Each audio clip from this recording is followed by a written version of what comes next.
Thursday, June 18th, and it's 2-minute drill time. Solly, the topic of the day is Colin Kaepernick. Maybe he'll get another shot in the NFL, but where is the best place for him to land if he does get one? I mean, let's think about it. He's been out of football for the last 3 years. I think it's going to be tough to just dive right back in there. So there's going to be it's going to be needed to be some time for him to fully develop. I like him being paired with Greg Roman again. Remember, it was Greg Roman who was his offensive coordinator when he was with the San Francisco 49ers. He's now in Baltimore with Lamar Jackson. And so I could see a Colin Kaepernick maybe backing up Lamar Jackson. I think he's great for that offense. Greg Roman knows exactly how to use Cap within the offense. I think he gets on the field sooner rather than later if something should happen to Lamar Jackson. Yeah, I mean, when I look at this, I kind of like him in a place like Houston, where you're looking at, Deshaun Watson on the last year of his contract. There's question marks about, whether he's going to make that ascension into sort of the top 3 or 4, players in that position. Watson has some mobility. Kaepernick obviously does as well. And Bill O'Brien's running an offense where it's not necessarily the sort of shorter, more accurate things that are needed out of a backup quarterback. It's more the deep stuff. And I think Kaepernick can get that accomplished. Yeah, I think his time as a starting quarterback right now is over, at least until he proves otherwise. I mean, Cam Newton can't get a starting gig right now. So Kaepernick, in that regard, has to take a number. But I think he fits in a number of teams as the backup. And I can't think of a better one than the defending Super Bowl champion Kansas City Chiefs. You would get to pair him with Andy Reid, who's arguably the greatest offensive mind in the game right now. There's going to be no pressure to start because of Patrick Mahomes, but he would massively upgrade the backup situation if they do need him to start, because right now their backup is Chad Henne. Yeah, that's really good stuff. There's no doubt. And I think it's agreed upon that it's going to take some time for him to get back up to speed after sitting out for the last 3 seasons. All right, our next question. Last year, Ryan Tannehill seemingly came out of nowhere to save the Tennessee Titans, earned himself a long-term contract, took that team to the postseason. So I got to ask you, who is this year's Ryan Tannehill as a surprise backup quarterback?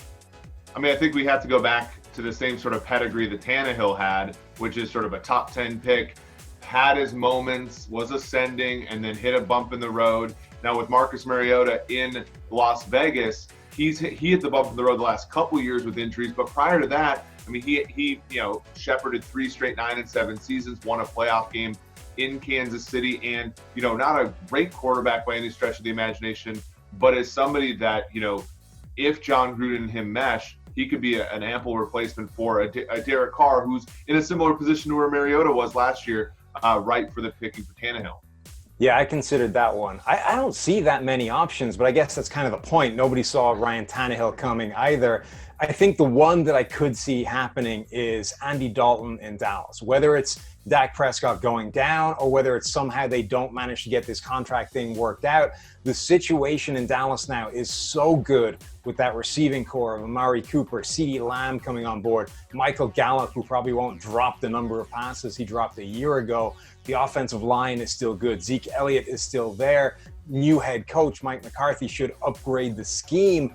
That has the potential to be a top 5, top 3 quarterback situation. And Andy Dalton for his career has basically the same PFF grade as Dak Prescott does. He has, a similar top-end season in that 2015 year when the situation around him was so good. If he has to play this year in Dallas, I could see him cooking.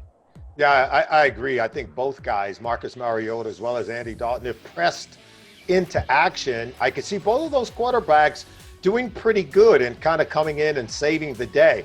I really go with relationships and experiences. I think, I think Baker Mayfield is going to have a breakout season, but if something were to happen to him, Kevin Stefanski is very familiar with Case Keenum. Case Keenum has not surprised us in the past. He's come in and played very well, like he did in Minnesota. I think if he were pressed into action, if something happened to Baker Mayfield, I don't think it would fall apart in Cleveland. I think he could come in and save the day, and that's kind of what we're talking about. I don't think any of us can predict this meteoric rise like what Tannehill did 1 year ago, but I think the 3 guys that we've named, I think the possibility is there. And now, breaking news, it looks like New York Jets safety Jamal Adams, one of the most valuable players in the entire NFL, said on his Instagram today, the quote, "might be time to move on." Solomon, what do you think are good, stops for Jamal Adams should he get a trade? Wow, I could see him. Think about him maybe joining the Tampa Bay Buccaneers and being a safety on the back end of that defense. They're already really good at putting pressure on the quarterback in terms of their front four or even their front seven. He would be another defender I think would be great. Now, think about the New York Jets. What are they doing? They pay all the wrong people. They pay a running back like Le'Veon Bell, a linebacker like C.J. Mosley. This is one of the best safeties in the entire National Football League. He does so many things, not just on the back end of the defense, but he plays on the other side of the line of scrimmage. I don't know what the Jets are doing, but I'm telling you, someone is going to inherit a very good player. Yeah, I think we're talking about arguably the best safety in the NFL right now. So versatile, can line up pretty much anywhere in the secondary and beyond. I mean, he was a legitimate pass rusher last year at times for the Jets, lining up as a true edge rusher and getting production. I think he's been connected with Dallas a lot. I think that makes a ton of sense. I think also staying in New York or New Jersey at least and playing for the Giants would make a ton of sense. I think he would be an impact player for either of those two teams in the NFC East.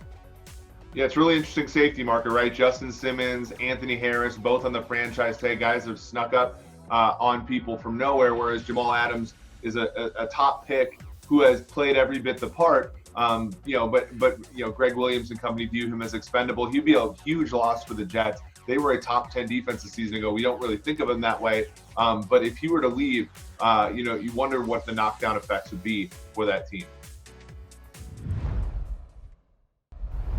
You want to get rid of me and get back to more great PFF YouTube content? All you have to do is push that button right there and subscribe. Thanks for watching.